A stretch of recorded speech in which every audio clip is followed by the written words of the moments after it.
Hello everyone, welcome to the Voice of Dr. Yan. I'm your host, Dr. Li-Meng Yan. In this episode, it's my honor to invite my guest, Colonel Germond Larry, to join my show. And Colonel Larry has a Chinese name, and this Chinese name is have a very good meaning, so I want to introduce it to you. His Chinese name is吉耐狮, which means lucky, patient, and also like the lion. Very brave, very strong. So Colonel Larry is a retired U.S. Air Force Foreign Air Officer specializing in the Middle East and Europe, as well as counterterrorism, irregular warfare, and missile defense. He is currently a visiting researcher at the Institute for National Defense and Security Research in Taiwan. So, Colonel, welcome to my show. And what else about yourself could you briefly introduce to our audience? Thank you. Thank you, Dr. Yan. I'm studying, I'm researching China and all aspects of what it's doing in the world. And I think during this discussion, we'll cover some of the areas I've researched. Thank you, sir. So now I have my first question for you, and it is related to recently, I think 1 week ago, Taiwan calls China foreign hostile force and vote tough measures against communist China. And that was announced by President赖清德after their national security conference. And of course, in the past couple of days, China has started threatening Taiwan with military force again. And as China always claimed that is so-called Taiwan independence, and they claim it violates the anti-secession law in China. So that means people are treated as a kind of want Taiwan and China separate, not reunified.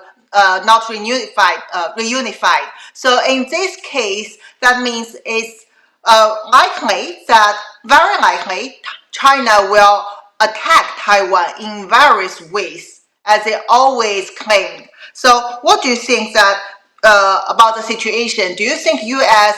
is prepared for this or not? So I would like to maybe make a few comments about President Lai-Ching-de's speech. He was speaking about national security, and he was talking about the number of espionage cases that the government of Taiwan had discovered last year. It was 64 cases. A majority of them were with military or retired military personnel. And the espionage is being conducted by the People's Republic of China, controlled by the Communist Party of China. And so in this context, he was identifying China as being the main threat, perhaps almost in some respects the only main threat to Taiwan. Most people in the world recognize that Taiwan is a country. It's the diplomatic aspect of it that China has been putting pressure on governments to try to claim that Taiwan is part of China. Taiwan has never been part of the communist control has never been under the PRC. So it's not a matter of quote unquote reunification, right? Because Taiwan was never part of communist China. So this statement he made clarifies that China has been acting in a way that is similar to a country that is at war or threatening Taiwan. So in response to that, some people say that the People's Liberation Army, the PLA, conducted some increased activity around Taiwan from the air and from the sea. This activity is not the greatest amount of activity that they've ever done. It's definitely greater than they've been doing in the past few weeks. So some people interpret that as being a way for China to express its displeasure in what President Lai said. But I think actually it shows weakness of the PRC because it shows that they don't control Taiwan. And because they don't get their way, they have to act in a aggressive military way because they're not getting their way diplomatically, they're not getting their way politically. People in Taiwan identify themselves as Taiwanese. Vast majority consider them Taiwanese. Some folks here consider themselves Taiwanese and Chinese. Many of those people who came to Taiwan after World War II, after the Civil War between the communists and the nationalists. And then there are even a very small percentage, less than 10% of the people here in Taiwan consider themselves Chinese. So most of the people here view themselves as Taiwanese, and most people here, the vast majority of people here, do not want to be controlled by China. We would call that annexation rather than quote unquote reunification. So China wants to annex Taiwan. Now Taiwan is a de facto country because it has all the hallmarks of a country. It has its own territory, it has its own government, it has its own money, it has its own relationships with other countries. Taiwan has representative offices in over 60 countries around the world. Now, they're not called embassies because of pressure from China, but they still do have over 60 countries that they have representative offices in. So all those indicate that Taiwan is a country. In fact, Taiwanese have Taiwanese passports. They don't have PRC passports. So what China is trying to do is try to prevent people in Taiwan from knowing that they are independent country, and they want the rest of the world to believe that Taiwan is not an independent country. But it's been like this since 1949. In fact, Taiwan, the Republic of China, was a founding member of the UN, and it was a member of the UN Security Council. So, in that respect, it can't be true that Taiwan is not a country.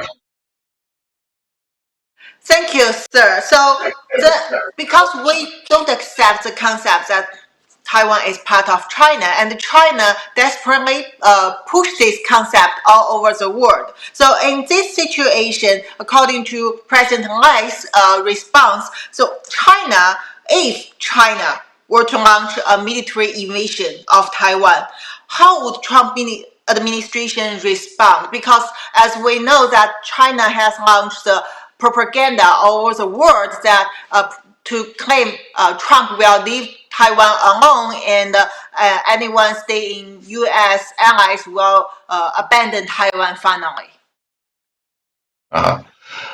So there have been statements by the administration from different officials, including President Trump, including Secretary Marco Rubio, the Secretary of State, the Secretary of Defense, Pete Hegseth, all have said words to the effect that they intend to deter China from taking any violent act against China, against Taiwan. In other words, any type of war type thing.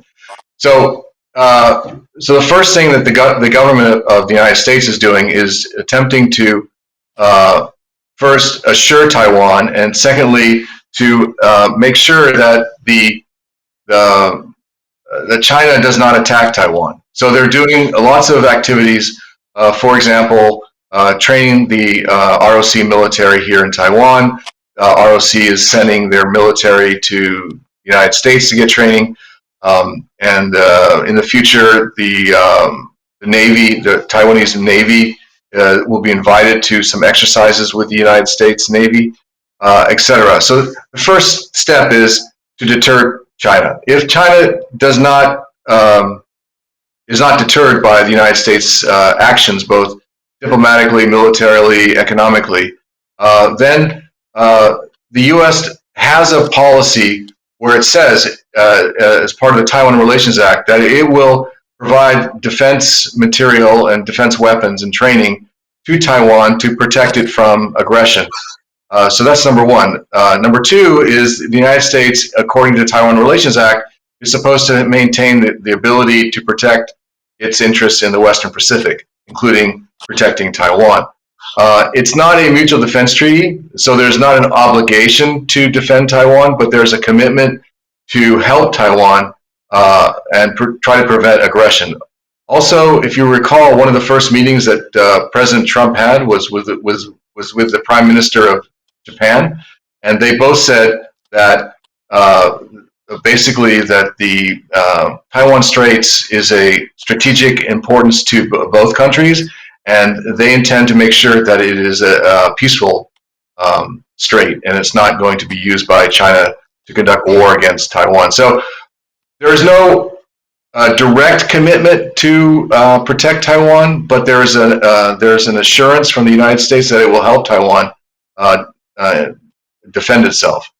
I would also point out that one of the things that I think is important for the listeners is that I think that President Trump's attempt to start a ceasefire in Ukraine will actually help Taiwan, because weapons that are going to Ukraine can now be diverted to Taiwan. So the peace in Ukraine is actually important for the defense of Taiwan. Thank you for clarifying this, sir, and thank you for your explanation.